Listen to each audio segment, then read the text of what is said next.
Merci Benoît. Les formations universitaires. Tu interagiras là-bas pour parler de l'Angleterre. Ok, bienvenue à Julie. Hello. On reprend. Ce qu'on va faire, c'est qu'on Belle va gosse. se lever vite fait là, bouger un peu, faire un peu de Mackenzie. T'as mal au cul? Attention. Incroyable. Extraordinaire. N'oublie pas l'activité Bien, physique. Beau résumé de Mackenzie. Merci Carlo. Faites de l'extension. Vous êtes formés. C'est bien. Partie Et du coup, A on va qui. essayer de parler un peu des formations universitaires, parce que ça, on m'a aussi beaucoup posé la question en tant qu'étudiant. Qu'est-ce qu'on peut faire après le diplôme? Est-ce qu'on doit absolument se lancer dans un master? Est-ce qu'il faut qu'on fasse plutôt des DU? Est-ce que déjà on a le grade master, nous, en tant qu'étudiants? C'est des choses qu'on entend beaucoup, et des retours que j'ai beaucoup de mes étudiants en formation initiale, justement. Donc je voulais aborder un peu ça aussi. Donc déjà, première question, est-ce qu'on a un diplôme de master en sortant de l'école de kiné? Est-ce que vous savez? Moi, je le sais, bien évidemment. En vrai, je suis pas sûr de ce que je vais dire. Je crois pas. Je crois que c'est un équivalent parce ils ont 5 ans d'études, mais enfin 4 ans en école. Mais pour moi, c'est pas un master. C'est pas reconnu comme un master. Mais je suis pas sûr. Non, t'en as pas. Non, T'as le grade, mais t'as pas le titre. Ah voilà, le grade. Exactement. Parce que t'as les ECTS, t'as le nombre de CTS, mais t'as le grade, mais t'as pas le titre. Exactement. Nous avons le grade master, ce qui Voilà. a permis. Que les syndicats kinés, d'étudiants kinés arrêtent de faire chier. Je pense que c'est surtout pour ça. parce qu'ils ont milité et à raison. Ouais, c'est vrai. Ils ont milité à raison, tu vois. Sauf que comme du coup ils commençaient à faire un peu de bruit et tout, ils ont filé 3 miettes. Ils ont dit ta gueule.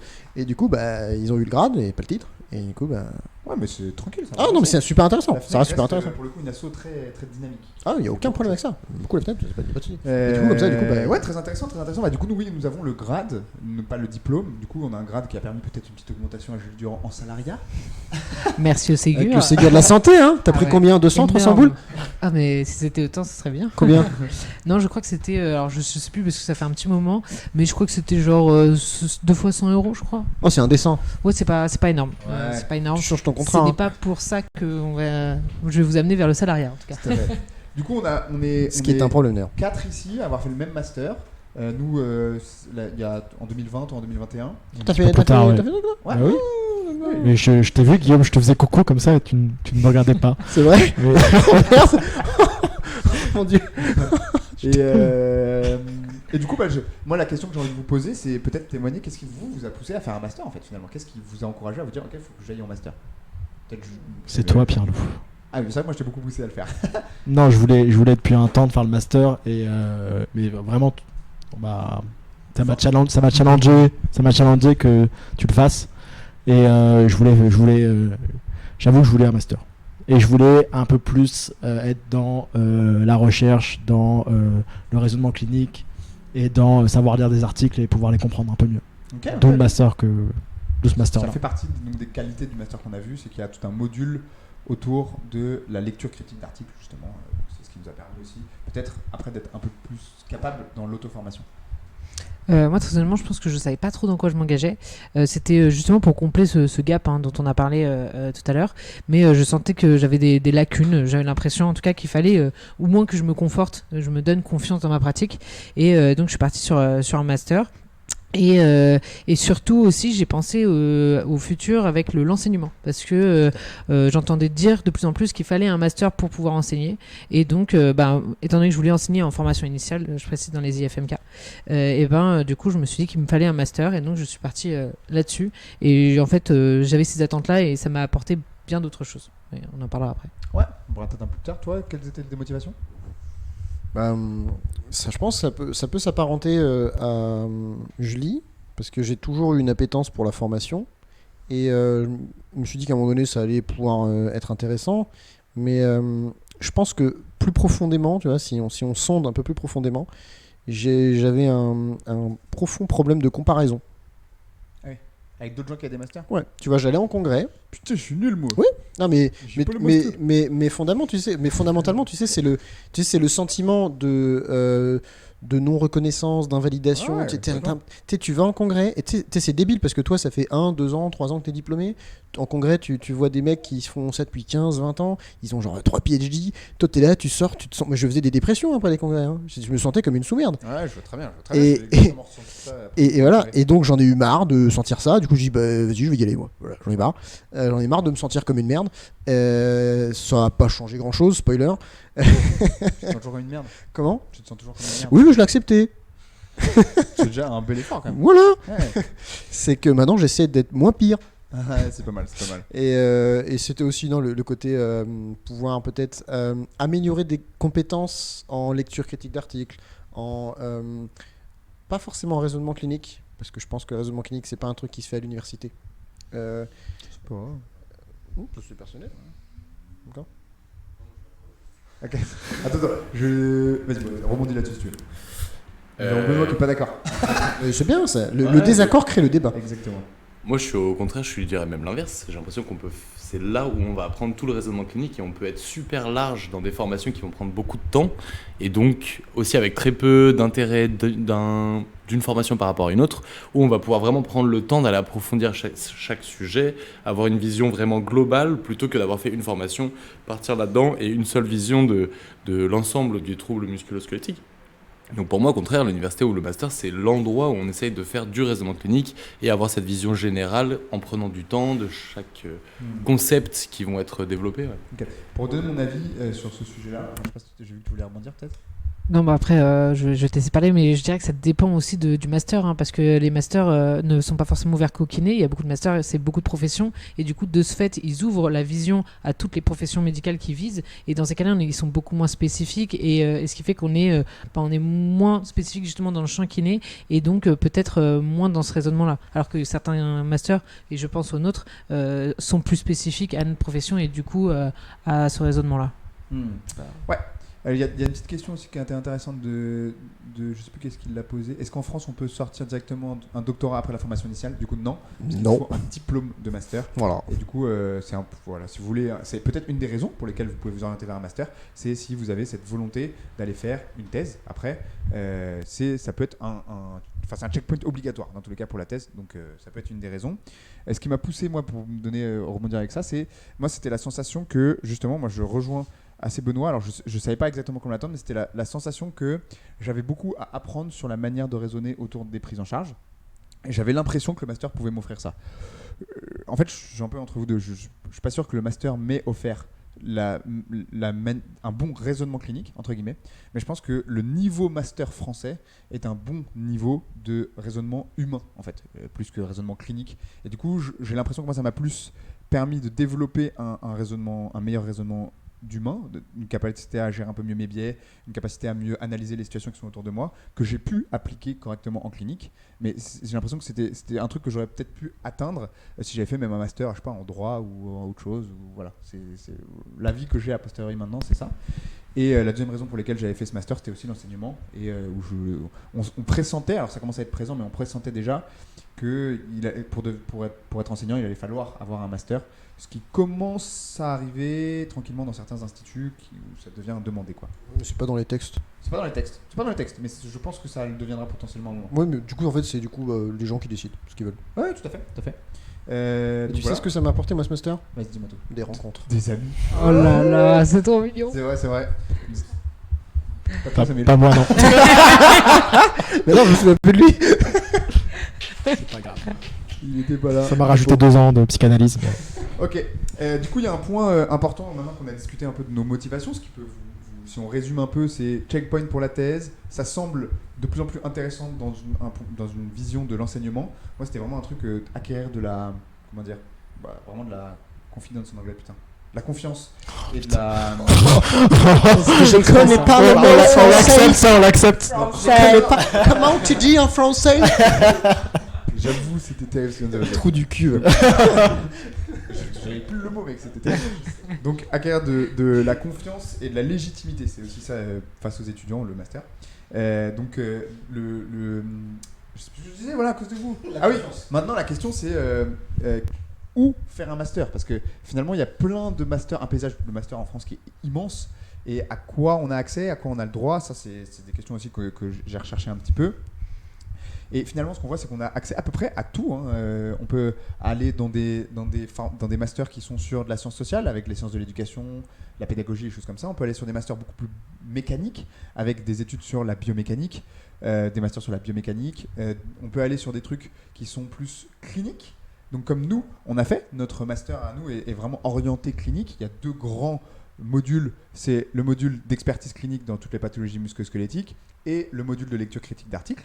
Donc il existe un paysage assez large quand même. On peut faire de la santé publique, on peut faire, je sais pas encore, même des masters qui sont orientés dans la capacité à améliorer nos capacités de recherche clinique, comme a fait Quentin. Je me suis rappelé. Ok. Et voilà. Donc vous avez, je pense, si je peux vous donner un tips, vous avez un groupe Facebook qui s'appelle Kiné et Master. Et dessus, il y a plein de gens qui ont fait des masters et plein de masters différents. Facebook, c'est pour les boomers. C'est pour les boomers, mais parfois, il y a encore des trucs cool dessus. Et du coup, je vous encourage, si vous souhaitez aller vers un master, à poser vos questions sur ce groupe-là. Et honnêtement, il y a plutôt une bonne bienveillance et les gens répondent assez bien sur des retours d'expérience et des choses comme ça. Donc, je sais pas trop quoi ajouter sur ce que je viens de dire. Peut-être que vous voulez ajouter quelque chose sur comment choisir son master. Juste, je les laisse réfléchir pendant que je dis ça, mais je voudrais juste lancer à tous les jabbers que celui qui s'abonne, et je lance ça comme ça, celui qui s'abonne choisit qui switch. Je propose ça. Ah, okay, donc si quelqu'un s'abonne, qui dégage. Si quelqu'un s'abonne, peut dire Benoît vient et Guillaume s'en va. Voilà, je dis juste ça. Vous pouvez même me dire carrément. Si tu veux, je abonnez-vous tout de suite. Hein. Non, comme ça donne des abonnements. Si vous voulez, bien évidemment, vous abonner. Ça nous aide un petit peu pour acheter du matériel, pour faire d'autres émissions. Donc voilà, n'hésitez pas à vous abonner pour 1 mois. Et si vous êtes même abonné, alors là je vais faire vraiment l'instant pub, c'est terrible. Si vous êtes abonné à Amazon Prime, vous avez un abonnement Twitch gratuit. Et vous allez juste aller en dessous, vous appuyez s'abonner avec Amazon Prime, vous n'avez rien d'autre à faire. Vous êtes abonné. C'est incroyable. Et vous n'aurez plus de pub, parce que je crois qu'il y a des pubs parfois qui partent. Vous n'avez plus de pub. Pas mal quand on est abonné. Voilà, c'est la pub. Mais du coup, pour répondre à ta question sur comment choisir un master, j'avoue, j'ai pas de tips particuliers. En vrai, ça va être beaucoup de recherches sur les différentes universités et ce qu'elles proposent. Mais des fois, le master nous intéresse pas parce que ça prend énormément de temps et c'est beaucoup de modules, ou des fois, il y a des modules qui nous intéressent pas. Et c'est là où le DU est intéressant. Ouais. Du coup, le diplôme universitaire, qui en fait, en général, c'est une partie d'un master, c'est une matière et qui est compris à l'intérieur. Un module un peu. Voilà, c'est ça. Et des fois, en fait, il y a que ça qui nous intéresse, entre guillemets, et ça prend de ce fait beaucoup moins de temps, puisque ce n'est qu'une partie du master. Et du coup, voilà, ça peut être intéressant des fois de ne faire qu'un DU si on ne souhaite pas le diplôme en soi du master. Ouais, tout à fait. Et c'est en général un peu moins fastidieux, entre guillemets, en termes de temps d'investissement, de examen à la fin, etc. Par contre, ce n'est pas du coup diplômant, encore une fois, c'est certifiant, mais c'est pas diplômant. Enfin, si d'ailleurs, c'est un diplôme universitaire. C'est un diplôme universitaire. Qui n'apporte aucun ECTS pour. Enfin, ça remplace pas un master, ça n'ouvre pas les portes de la recherche, enfin d'une thèse ou quoi que ce soit. Non, après ça peut contribuer si on veut faire ensuite le master dans lequel s'inscrit le DU. On aura du coup déjà les ECTS du DU, mais seulement là, en fait, c'est dans cette condition unique. Tout à fait. Toi, tu as fait un DU de stats, du coup, c'est ça ? Ouais, c'est le DU Sésame. C'est un DU de biostat à la Sorbonne. C'était pas évident parce que quand on a commencé à poser les ANOVA à la main, c'était pas facile. Mon cauchemar. Mais typiquement, j'avais moi à la sortie de ce master, on pourra dire chacun comment on l'a ressenti, mais à la sortie du master, moi j'avais encore un manque de confiance dans les stats. Je me sentais pas capable de bien conseiller les étudiants dans la direction de mémoire, parce que c'est ça que je disais au début, au niveau stats. Donc en fait, pour combler ce manque de confiance ou ce manque de compétences, je ne sais pas, et bien j'ai fait ce DU biostat qui était bien, mais qui était dur. Et pour le coup, une fois que je l'avais fait, je me suis rendu compte que c'était peut-être trop. En fait, je n'avais peut-être pas besoin de faire ce DU, et qu'il aurait peut-être fallu juste que je cherche et que je m'auto-forme pour le coup. Dans notre master, il y a un module de biostat, c'est pour ça qu'on vous dit ça. Et peut-être, vas-y. Moi, j'ai fait un DU d'anatomie clinique. Ah oui, c'est vrai. Oui. Je n'ai spoiler, j'ai pas terminé parce que j'ai été assez déçu de ce DU par rapport à ce qu'il proposait, et pourtant c'est un DU qui était qui est reconnu, plutôt reconnu. Donc vraiment, je faites bien attention, je recherchais bien aller sur des groupes, aller discuter, parce que tous les DU ne se valent pas. Et après il y a la question que abordait Guillaume de continuer ou pas. Mais moi, j'ai préféré arrêter que de me prendre la tête là-dessus. Si on peut vous recommander, du coup, pour ce domaine-là, après, Benoît, je te laisserai intervenir rapidement sur l'étranger, c'est du coup toujours d'avoir des retours d'expérience. Regardez ce que les gens, parler avec les gens, qu'est-ce qu'ils ont fait, est-ce que ça leur a plu, et regardez les intervenants. Est-ce que les intervenants qui sont dans ce master, dans ce DU, sont des intervenants qui vous paraissent pertinents, qui vous paraissent intéressants et qui vous paraissent logiques au vu du sujet que vous voulez traiter. Ça, c'est probablement le conseil que je peux vous donner. Et Benoît, je te laisse intervenir du coup, parce que Benoît, lui, s'est lancé dans un master en Angleterre. Viens, Benoît. On verra ta Non, tronche. je peux parler d'ici. D'accord, comme tu veux. Tu voulais bouger? Benoît attend un abonnement pour revenir. Il y a notre collègue qui attend. J'ai rien vu, j'ai pas vu de sub. Ouais, alors en fait, et puis ça revient un peu sur la discussion qu'on a eu tout à l'heure. J'ai l'impression qu'en France, en tout cas, il y a peu de masters cliniques, effectivement, en kinésithérapie. Ça veut dire un master qui va être vraiment spécifique à la branche, à part celui que vous avez fait, à mon avis, à Amiens, Ouais. et à part celui de Grenoble, il me semble. Donc c'est les deux masters peut-être un peu orientés cliniques. Parce que aussi c'est très récent que la kiné soit une unité de recherche à part entière, etc. Donc, on a eu le premier chair ouais. en réadaptation tout récemment, Thomas Rulot. Ouais. Et du coup, je pense il fallait en fait avant, pour continuer la recherche, aller dans d'autres formations type biomécanique, type biologie ou autre, et le rattacher à la kiné pour ensuite faire de la recherche, ce qui devenait un peu compliqué et c'était un chemin un peu difficile à voir. Moi, j'ai fait le choix d'aller en Angleterre, donc faire un autre master, et c'est un peu pour ça. Mais c'est les meilleurs, en termes universitaires en tout cas. Ils ont vraiment, en tout cas, en fait, ce qui est super intéressant, c'est qu'ils ont vraiment des masters qui sont cliniques. Je pense qu'il y en a encore peut-être pas énormément dans beaucoup de pays. C'était la base, un de mes choix, pourquoi j'avais fait Captain, pardon. C'était parce que derrière, ils te proposaient de potentiellement faire des validations d'acquis pour ensuite rejoindre l'université en Australie. Mais il se trouve que c'est genre $100 000 l'année et que c'est pas en revenant en France que tu vas payer ça. Petit spoiler.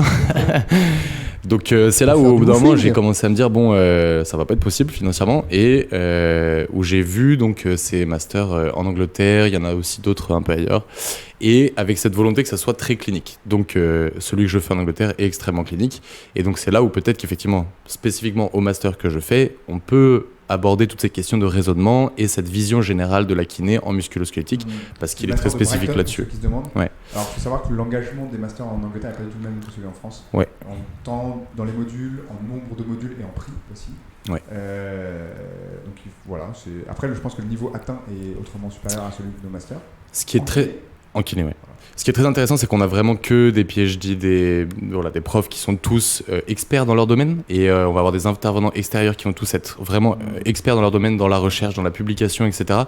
Et après, c'est beaucoup de travail personnel parce qu'ils sont beaucoup dans la discussion en cours, mais du coup, c'est très intéressant d'avoir ces discussions avec eux c'est vraiment cette vision, tu sens, très large de ce qui se fait dans le monde, en tout cas en kiné, en musculo-squelettique. Très intéressant, très intéressant. Donc c'est aussi des choses, des informations que vous pouvez trouver sur le groupe Kiné Master, et vous pouvez bien évidemment nous envoyer des messages directement pour avoir ce genre d'informations à Benoît, à moi ou à tous ceux qui sont passés et qui passeront encore après. Je réponds qu'à ceux qui s'abonnent, moi. Je réponds qu'à ceux qui s'abonnent. Ok, on va avancer un petit peu parce que le temps est trop long, n'est-ce pas? Et du coup, on va rapidement parler. Je vais te laisser nous quitter.